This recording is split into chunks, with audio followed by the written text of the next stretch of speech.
Headline: Queensland's swift domestic violence orders. A risky gambit for vulnerable women. Queensland's proposed legislation allowing police to issue instant, year-long domestic violence protection orders, DVPOs, has ignited a fierce debate, with experts raising serious concerns about its potential to misidentify victims as perpetrators, thereby exacerbating the very problem it aims to solve. This controversial move, championed by the former police commissioner Katarina Carroll as an efficiency measure, follows a damning 2022 inquiry into police responses to domestic and family violence, DFV. The inquiry, known as the Not Now, Not Ever inquiry, unearthed disturbing evidence of police disbelief towards female victims and a concerning pattern of avoidance in responding to DFV calls. These findings paint a stark picture of a system struggling to adequately protect vulnerable individuals, a reality that the proposed legislation risks dramatically worsening. The proposed system of on-the-spot, year-long DVPOs fundamentally contradicts a key recommendation from the very inquiry that informed this legislation. The inquiry strongly advocated for extending the duration of protection orders to *5* years, precisely to mitigate the trauma inflicted upon survivors by repeatedly recounting their harrowing experiences in multiple court appearances. By implementing shorter, instantly issued orders, the government appears to be moving in the opposite direction of the expert advice it received. The core concern isn't about the principle of swift action in DFV situations. It's about the inherent risks of rushing to judgment without a thorough investigation.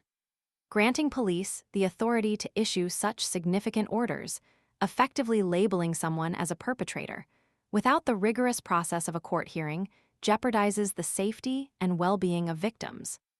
It risks silencing already vulnerable women, afraid to report abuse for fear of being wrongly accused and further victimized by the very system designed to protect them.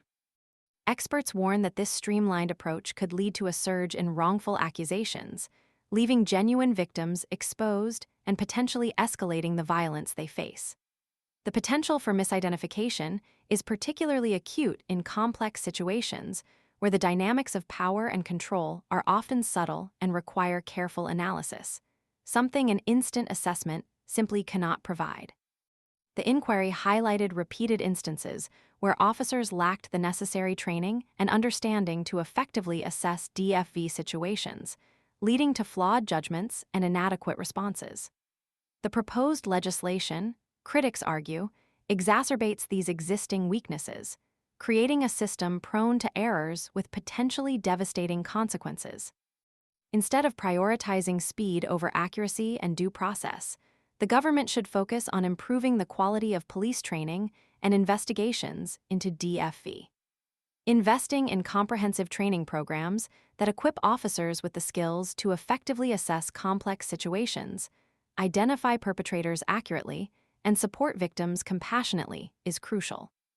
Furthermore, readily accessible resources and support systems for victims must be strengthened to ensure that those who come forward are not only believed, but also receive the necessary protection and assistance.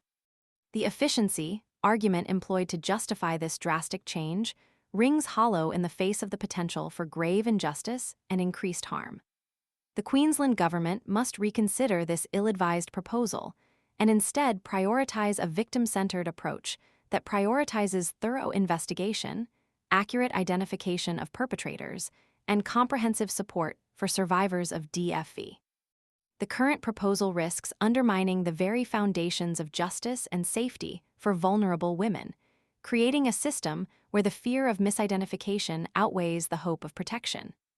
The urgent need now is not for faster processes, but for fairer, more effective, and trauma-informed responses to domestic violence.